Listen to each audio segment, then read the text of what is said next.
Almost everything YouTube channel में आप सभी का स्वागत है। जैसे कि आप सभी को पता है, एमडीयू ने अब की बार जो नोटिस निकाला है उसके हिसाब से ये मल्टीपल चॉइस क्वेश्चन अर्थात एमसीक्यू टाइप पेपर लेंगे।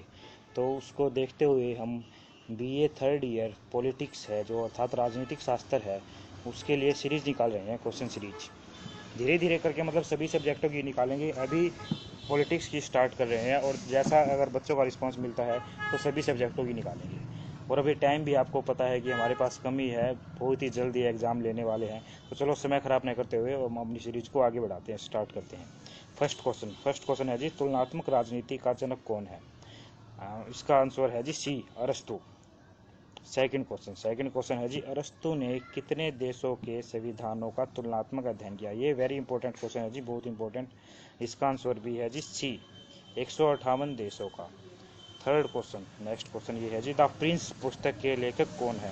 ये पुस्तकों के नाम, जो पुस्तकों के राइटर हैं उनके नाम अच्छे से याद कर लेना, क्योंकि एक या दो क्वेश्चन यहाँ से जरूर बनेंगे।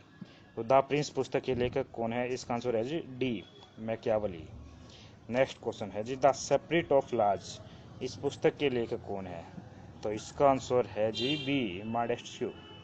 नेक्स्ट क्वेश्चन है जी, मॉडर्न डेमोक्रेसी, इस पुस्तक के लेखक कौन है? तो इसका आंसर रहेगा जी सी, जेम्स ब्राइस। नेक्स्ट क्वेश्चन है जी, एंशियंट लॉज, इस पुस्तक के राइटर का नाम? तो इनका आंसर रहेगा जी C, sir Henry Maine.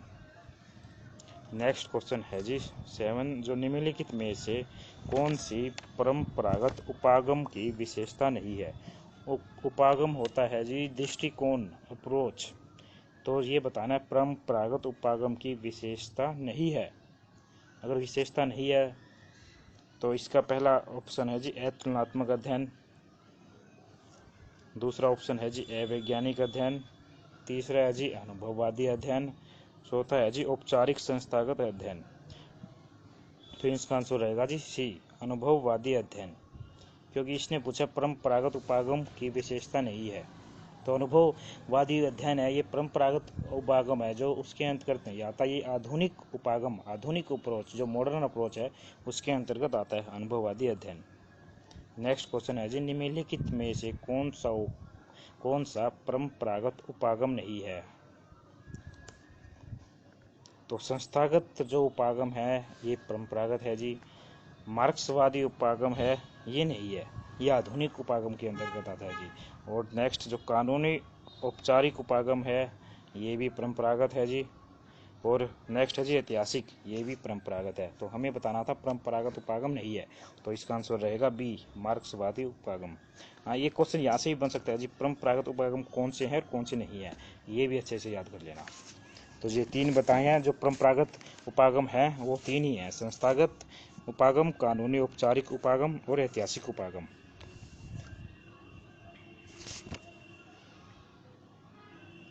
Next question है जी, the process of government, the process of government, इसके राइटर कौन है? तो इसका आंसर रहेगा जी डी, बेंटले। चलो थोड़ा सा ट्रिक भी बता देता हूँ अगर याद करना है तो। वैसे मतलब याद लर्निंग करोगे तो याद करोगे अच्छा रहेगा। इसकी ट्रिक है जी बेंटले, जैसे मैंने द प्रोसेस ऑफ गवर्नमेंट, सभी को पता है गवर्नमेंट की प्रोसेस कैसी है, टालने वाली है भाई, कोई भी काम है इसको टाल दो। तो इससे याद कर लेंगे द प्रोसेस ऑफ गवर्नमेंट क्या है, बेंटले टले। मतलब थोड़ा सा वैसे ट्रिक बना लो तो हमें वैसे एग्जाम क्लियर करना है, कोई ये तो है नहीं। नेक्स्ट क्वेश्चन रहेगा जी, निम्नलिखित में से कौन सी आधुनिक उपागम की विशेषता नहीं है? वो पीछे ही बताया था जी, परंपरागत आधुनिक, सेम वही है। इसका आंसर अनुभववादी अध्ययन, अंतर्विषयक अध्ययन, सामाजिक संदर्भी अध्ययन, स्थिर व गतिहीन अध्ययन। ये बताना आधुनिक उपागम की विशेषता नहीं है, तो इसका आंसर रहेगा जी डी, स्थिर व गतिहीन अध्ययन, ये आधुनिक उपागम की विशेषता नहीं है। निम्नलिखित में से कौन सा आधुनिक उपागम नहीं है? फिर यही आ गया जी, राजनीतिक संस्कृति उपागम। नंबर 2 संस्थागत उपागम पहले ही पढ़ चुके हैं, ये क्या है, परंपरागत उपागम है। तो इसमें मतलब ये आधुनिक उपागम नहीं है, इसका आंसर बी रहेगा। और मार्क्सवादी है, ये अब पहले पढ़ चुके, आधुनिक है। व्यवस्था विश्लेषण उपागम, ये भी आधुनिक है, तो इसका आंसर रहेगा जी बी। नेक्स्ट क्वेश्चन, ये जी व्यवस्था विश्लेषण अर्थात एनालाइज जो करते हैं उपागम का, अप्रोच का, का प्रयोग राजनीतिक विज्ञान में किस राजनीतिक विद्वान ने सबसे पहले किया?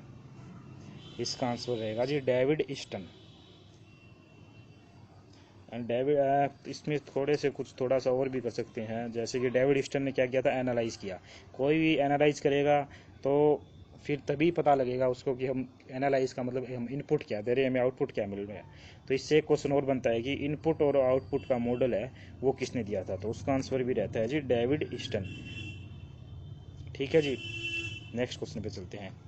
निम्नलिखित में से कौन सा राजनीतिक व्यवस्था का लक्षण नहीं है? सीमा का विचार, ये बताना जी लक्षण नहीं है। सीमा का विचार राजनीतिक व्यवस्था के अंतर्गत आता है।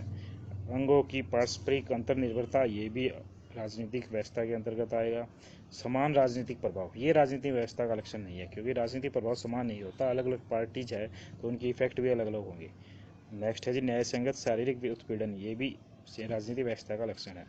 नेक्स्ट क्वेश्चन है जी, तुलनात्मक राजनीति में इनपुट आउटपुट का मॉडल का प्रतिपादक कौन है? ये पहले वही सेम जो बात कर रहे थे, इनपुट आउटपुट का मॉडल किसने दिया था? डेविड ईस्टन ने। इसी ने क्या किया था जी, व्यवस्था का विश्लेषण किया था, एनालाइज किया था। नेक्स्ट क्वेश्चन जी, वही फिर पुस्तक पूछिए, the politics of the developing areas, writer कौन है? तो ये पुस्तक जरूर याद कर लेना जी, एक क्वेश्चन यहाँ, एक या दो क्वेश्चन यहाँ से जरूर बनेंगे। इसका आंसर रहेगा जी A, Almond Coleman. The politics of the developing area के रहेगा जी आमंड कोलमैन। नेक्स्ट, निम्नलिखित में से कौन सा राजनीतिक व्यवस्था का आगत अर्थात इनपुट कार्य नहीं है? इसका रहेगा जी बी, नियम निर्माण। नेक्स्ट क्वेश्चन जी, संरचनात्मक प्रक्रियात्मक उपागम को अर्थात स्ट्रक्चरल और फंक्शनल जो अप्रोच है उसको कार्यात्मक उद्देश्य का भ्रम किसने कहा? तो हाँ, एक को यहाँ से भी दो क्वेश्चन बन सकते हैं जी, कोई भी स्टेटमेंट दे देगा, ये स्टेटमेंट किसकी है? तो इसका आंसर रहेगा जी ए, कार्डिनर ने बोला था। नेक्स्ट क्वेश्चन, निम्नलिखित में से कौन सा उपागम इतिहास की व्याख्या पर आधारित है? तो इसका आंसर रहेगा जी डी, जो मार्क्सवादी और लेनिनवादी उपागम है, अप्रोच है, वो इतिहास की व्याख्या पर आधारित है। नेक्स्ट क्वेश्चन है जी, व्यवहारवाद का जन्म किस देश में हुआ? इसका आंसर रहेगा जी अमेरिका, बी, व्यवहारवाद अर्थात जो प्रैक्टिकल की सबसे पहले प्रैक्टिकल जो कॉन्स्टिट्यूशन बनाया है प्रैक्टिकल तौर पे, वो अमेरिका में बनाया है। तो व्यवहारवाद का जन्म किस देश में हुआ है? अमेरिका में। अगर इससे भी क्वेश्चन ये भी पूछा जा सकता है अमेरिका से कि अगर ये पूछा जाए सबसे संक्षिप्त संविधान किस देश का है, तो वो है जी सबसे संक्षिप्त अर्थात सबसे छोटा संविधान अमेरिका का ही है। इसमें केवल 7 अनुच्छेद 7 आर्टिकल ही है। और ये पूछा जाए सबसे पहले लिखित संविधान, तो वो भी अमेरिका ही का ही है जी। और ये पूछा जाए अगर सबसे पहला अलिखित संविधान, मतलब अलिखित एक ही देश का, ब्रिटेन ही है ऐसा देश है जिसका संविधान अलिखित है। वास्तव में कोई भी संविधान पूर्णतः लिखित या अलिखित नहीं होता, जिसका मोस्टली पार्ट लिखित होता है उसे लिखित संविधान कह देते हैं, और जिसका मोस्टली पार्ट अलिखित होता है उसे हम अलिखित संविधान कह देते हैं। नेक्स्ट क्वेश्चन पे चलते हैं जी, उत्तर व्यवहारवाद का जनक कौन है? इसका आंसर रहेगा जी ए, डेविड ईस्टन। तो डेविड ईस्टन से आपको पहले भी क्वेश्चन आया था, एक तो एनालाइज, व्यवस्था का एनालाइज किसने किया? डेविड ईस्टन ने। और एनालाइज डेविड ईस्टन ने किया है, तो इनपुट आउटपुट का मॉडल भी किसने दिया? डेविड ईस्टन ने। एक क्वेश्चन है जी, उत्तर व्यवहारवाद का जनक कौन है? तो उत्तर व्यवहारवाद इसका प्रैक्टिकल करके किसने देखा था? डेविड ईस्टन ने। डेविड ईस्टन से मोस्टली 3 ही क्वेश्चन मेन बनते हैं। नेक्स्ट क्वेश्चन है जी, संविधान वह है जो सर्वोच्च सरकार के संगठन को निश्चित करता है, यह कथन किसका है? यह कथन है जी ऑस्टिन का। इसका आंसर डी रहेगा। नेक्स्ट क्वेश्चन है जी, निम्नलिखित में से कौन से देश में लिखित संविधान नहीं है? यह भी हमने बात की थी, ब्रिटेन के अंदर लिखित संविधान नहीं है। और सबसे पहले लिखित संविधान पूछा जाए तो अमेरिका का। सबसे छोटा संविधान अमेरिका का, सिर्फ 7 आर्टिकल 7 अनुच्छेद है। नेक्स्ट क्वेश्चन है जी, किस देश का संविधान साधारण कानून और संवैधानिक कानून में अंतर नहीं करता? इसका आंसर रहेगा जी ब्रिटेन। इनका मतलब क्या, साधारण कानून और संवैधानिक कानून से मतलब है जी कि संशोधन की प्रक्रिया। एक तो साधारण कानून में जो संशोधन करते हैं या फिर कोई संवैधानिक कानून है उसमें संशोधन करते हैं, तो दोनों की सेम प्रक्रिया है, सेम मेथड है संशोधन का। कोई संवैधानिक कानून में संशोधन करने के लिए विशेष प्रक्रिया को नहीं अपनाया जाता ब्रिटेन में। जैसे कि भारत, अमेरिका, हमारे इन देशों में संवैधानिक कानून में अगर संशोधन करना है तो उसके लिए विशेष प्रक्रिया है। नेक्स्ट क्वेश्चन, एक आदर्श संविधान में कौन से गुण होने चाहिए? संक्षिप्तता, हाँ जी, मतलब छोटा होना चाहिए, ज़्यादा बड़ा नहीं होना चाहिए, स्पष्ट होना चाहिए ये, और न्यायपालिका को स्वतंत्रता, तीनों की तीनों है जी होने चाहिए आइडियल में। आइडियल कॉन्स्टिट्यूशन तो तभी कह सके हैं, तो इसका आंसर होएगा जी डी, उपरोक्त सभी। नेक्स्ट क्वेश्चन, जनमत संग्रह, नेक्स्ट क्वेश्चन था जी किस देश के संविधान में संशोधन आसानी से हो जाता है? तो इसका आंसर रहेगा जी ब्रिटेन। अगर ये पूछा जाए किस देश के संविधान में संशोधन आसानी से नहीं होता, तो इसका आंसर रहता जी अमेरिका। नेक्स्ट क्वेश्चन जी, जनमत संग्रह की व्यवस्था द्वारा संविधान में संशोधन किस देश में होता है?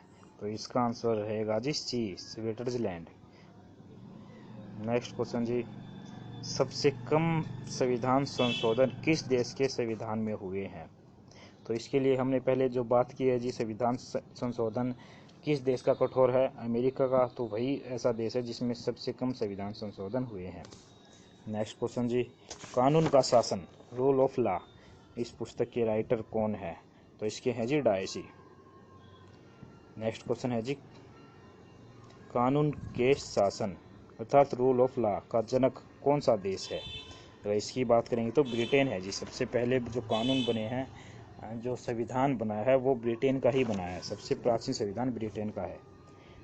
नेक्स्ट क्वेश्चन है जी, विश्व का सबसे छोटा संविधान किस देश का है? ये भी हम पहले ही पढ़ चुके हैं, अमेरिका का है जी सबसे छोटा संविधान। केवल कितने आर्टिकल है? 7 आर्टिकल हैं। ठीक है जी, आज की सीरीज़ में ही इतना ही। अगर अच्छा रिस्पॉन्स रहता है तो हम इस सीरीज़ को आगे बढ़ाएंगे, और वीडियो को देखने के लिए धन्यवाद।